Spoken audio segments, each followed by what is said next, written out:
Olá, galerinha, tudo bem com vocês? Sou Guilherme Campos, professor de Educação Física da Rede Estadual do Maranhão.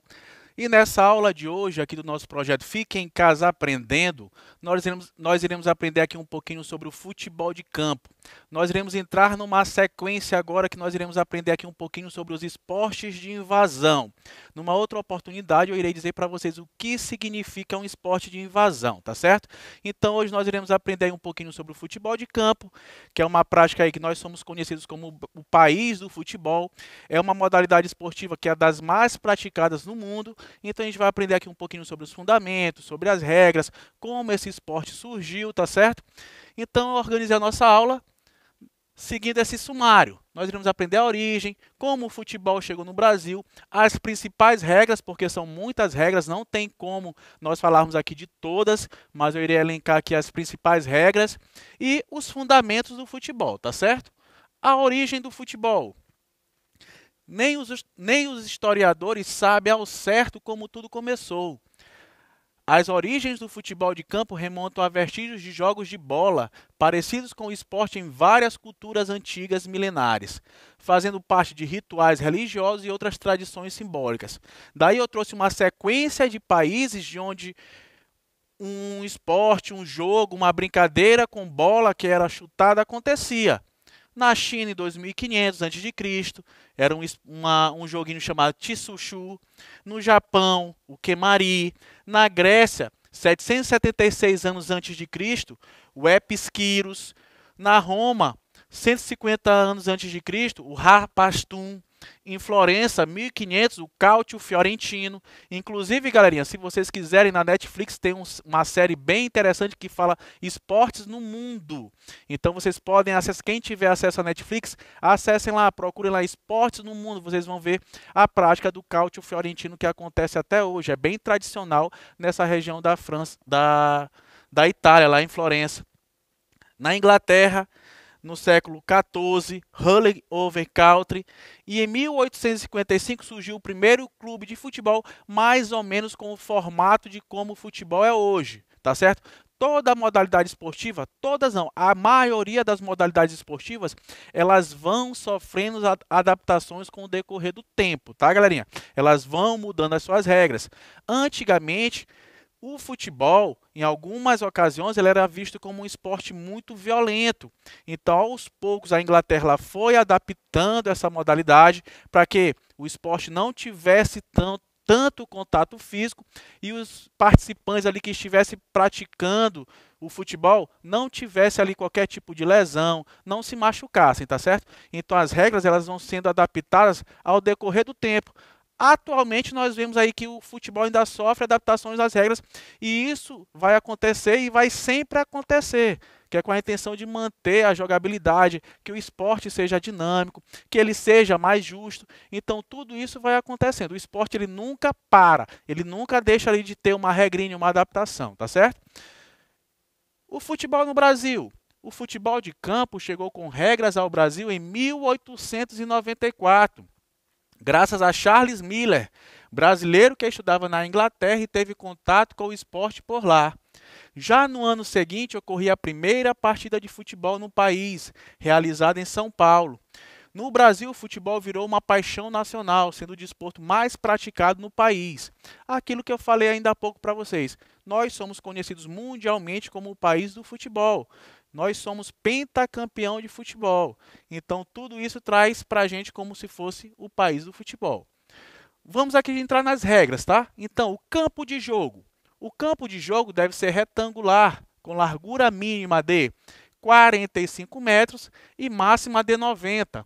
E o comprimento deve ter no mínimo 90 metros e máximo de 120. Nas partidas internacionais, o comprimento deve ser de 100 metros e máximo de 110. Já a largura deve ter no máximo 75 metros e no mínimo 64 metros.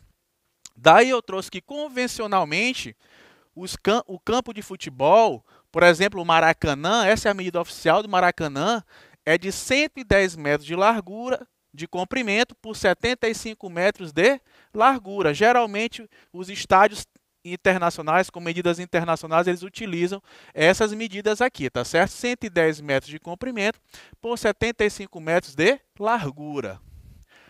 Área penal. Serão traçadas duas linhas perpendiculares à linha de meta, a 16 metros e meio da parte interior de cada poste de meta.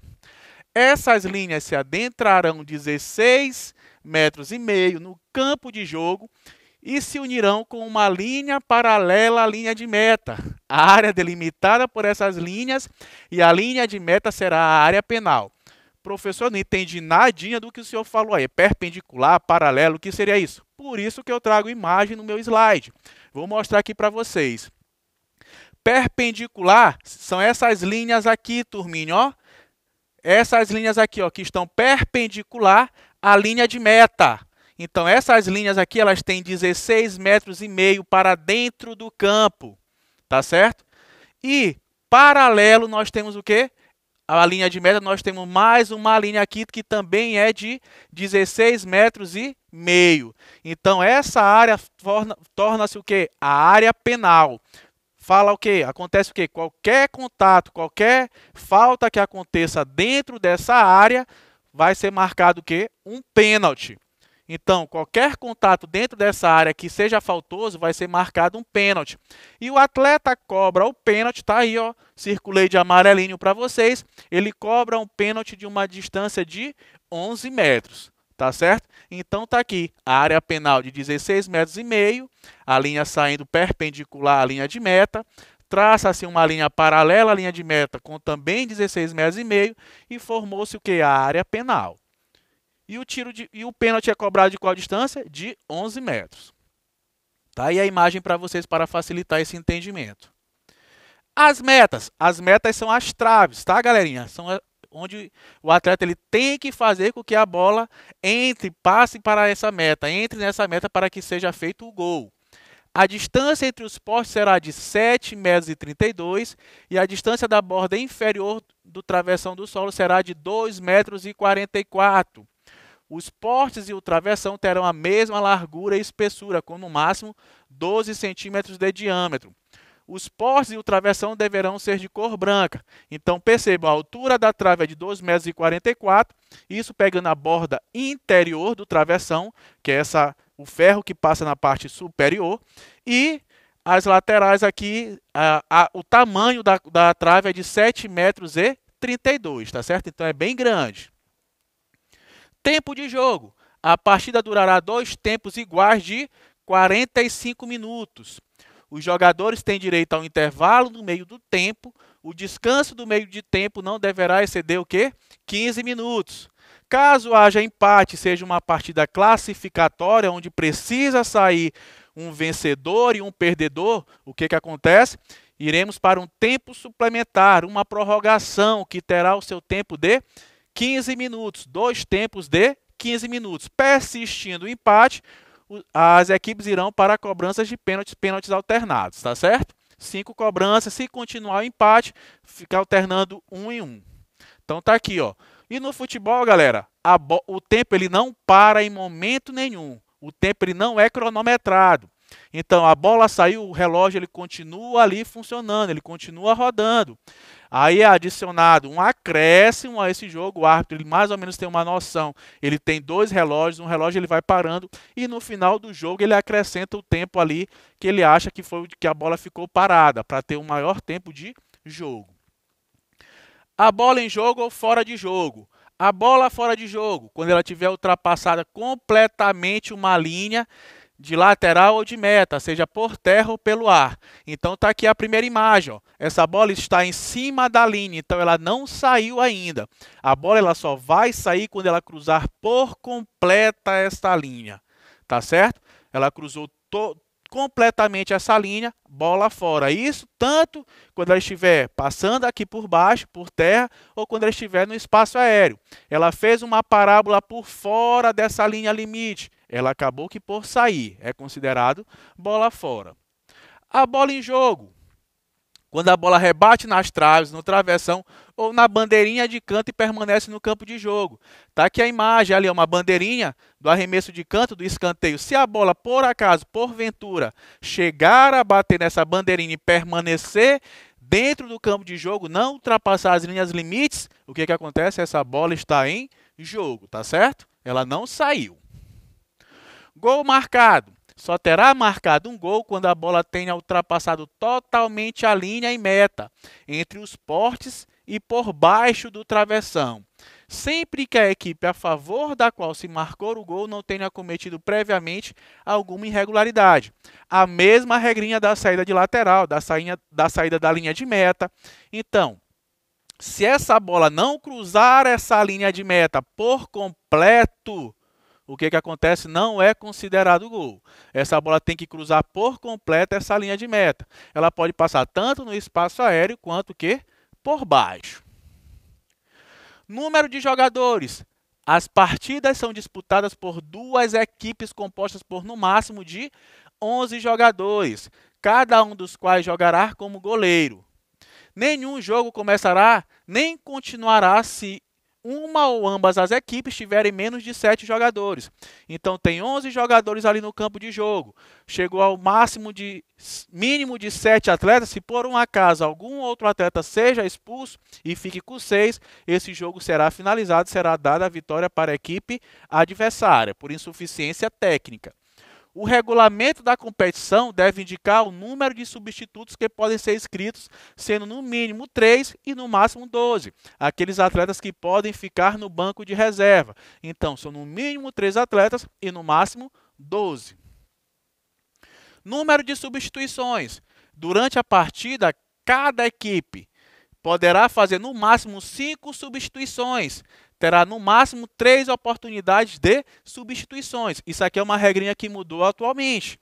Antigamente, o futebol ele podia ser feito 3 substituições, atualmente são 5. É aquilo que eu falei para vocês ainda há pouco. O esporte ele vai se modernizando, ele vai mudando, ele vai querendo fazer com que aquilo se torne mais espetacular, mais dinâmico. Um jogo de futebol de 90 minutos, o atleta ele fica exausto. Então o jogo acaba aqui por ficar mais lento. Então eles decidiram aumentar o número de substituições para colocar atletas com gás, que estejam ali com gás, para poder voltar o ritmo de jogo, dar velocidade ao jogo. Sendo que dessas 5 substituições, elas podem ser feitas em 3 oportunidades apenas. Como assim, professor? Eu não posso parar o jogo para fazer 5 vezes para fazer essas 5 substituições. Se eu quiser alterar os 5 jogadores, eu tenho que fazer substituições que às vezes eu troque de 2 jogadores por vez, tá certo? Sempre que houver uma prorrogação, aquele tempo suplementar que eu falei para vocês, caso em disputas classificatórias a equipe esteja ali empatada, tem que sair um vencedor e um perdedor, esse jogo ele vá para a prorrogação, que são aqueles 2 tempos de 15 minutos, a equipe mesmo que tenha estourado essas 5 substituições, ela terá acréscimo de mais uma substituição. Tá certo, turminha? Então totalizará o quê? 6 substituições no jogo, incluindo o tempo normal e o tempo suplementar. Faltas. Tiro livre direto. Será concedido um tiro livre direto a favor da equipe adversária do jogador que praticar uma das seguintes ações, se consideradas pelos árbitros como imprudente, temerária ou com uso de força excessiva. Fazer carga em um adversário, saltar sobre um adversário, dar ou tentar dar um pontapé em um adversário, empurrar um adversário, isso tudo são atitudes que são puníveis, tá, galera? Golpear ou tentar golpear, incluindo cabeçada a um adversário, dar uma entrada ou uma disputa à bola com um adversário, dar ou tentar dar um calço ou uma rasteira em um adversário. Então, essas atitudes elas são puníveis. O árbitro ele pode advertir apenas verbalmente, geralmente ele faz isso quando a entrada não é muito forte, ele começa ali chamando a atenção do atleta. Se aquilo persistir, ele apresenta o cartão amarelo, que é uma espécie de advertência, e se mais uma vez persistir, o atleta recebe um segundo cartão amarelo e o cartão vermelho, que ele será expulso da partida. O árbitro pode ainda dar o cartão vermelho direto, tá, galerinha? Caso, não necessariamente ele tem que dar um amarelo para chegar no segundo. Caso a entrada seja muito forte, seja muito violenta, o atleta ele pode apresentar o cartão vermelho para o atleta de primeira. Impedimento. O fato de estar em uma posição de impedimento não constitui uma infração em si. O jogador estará em posição de impedimento se se encontra mais próximo à linha de meta contrária que a bola e o penúltimo adversário. Tá aqui, eu coloquei uma imagem para vocês. Olha esses atletas que estão de camisas amarelas. Percebam que tem uma linha tracejada, né? Se, por um acaso, na hora que aquele atleta realizar aquele passe ali que está aí a setinha vermelha, e esse atleta tiver depois dessa linha tracejada, ele está em condição de impedimento. Os atletas azuis, os 3 atletas azuis aqui estão fazendo uma linha de impedimento. Então ele tem que se posicionar aqui ao lado daquele atleta de camisa azul. Isso na hora do passe, tá certo? Porém, se ele estiver ali, ele está em condição de impedimento, mas ele não participar de uma jogada, ele não receber a bola, não é caracterizado impedimento, tá certo? Só é impedimento caso ele seja efetivo na jogada, caso ele esteja participando da jogada. Certinho, galera? Conseguiram entender isso aí? Um jogador não estará em posição de impedimento se encontrar em sua própria metade de campo ou está na mesma linha que o penúltimo adversário ou está na mesma linha que os 2 últimos adversários. Percebam aqui, ó, o atleta lá do fundo da seleção brasileira, ele vai realizar um passe. Existem 2 atletas aqui, eu acredito que sejam da seleção de Camarões, não estão dando até condições para o atleta brasileiro, porém tem uma observação que não foi colocada no meu texto. Quando o atleta ele estiver atrás da linha dos seus adversários ou então ele estiver atrás da linha da bola. Então ali a referência é o quê? É a linha da bola. Então percebam que ele está atrás da linha da bola, acredito que seja ali Marcelo, lateral esquerdo da seleção brasileira, realiza o passe esse atleta chegar e concluir o gol. Tá certo? Então ele tem que estar atrás dos adversários. Caso os adversários estejam fazendo uma linha ali e um companheiro meu já ultrapassou deles, eu tenho que ter como referência a linha da bola. O VAR, Vídeo Assistente Referee. Na Copa da Rússia, a Federação Internacional de Futebol, FIFA, implantou um sistema eletrônico de apoio à arbitragem, conhecido pela sigla em inglês VAR. O VAR tem por objetivo ajudar o árbitro central no campo de jogo e tomar decisão em lances considerados duvidosos. Percebam aqui, eu falei para vocês no início da aula que o esporte ele vai sofrendo adaptações constantes. Então, essa aqui é uma adaptação que teve recente. Gerou muita polêmica, ainda está em fase de adaptação, ainda gera muita polêmica, mas de fato está no futebol. Todo mundo está acostumado a ver o árbitro fazer essa imagem aqui, que é o quê? Dizer que ele vai até o televisor do VAR, que ele vai revisar um lance, e a gente acaba que por sentir aquele frio na barriga. Muitos acham que o VAR tirou a graça do futebol.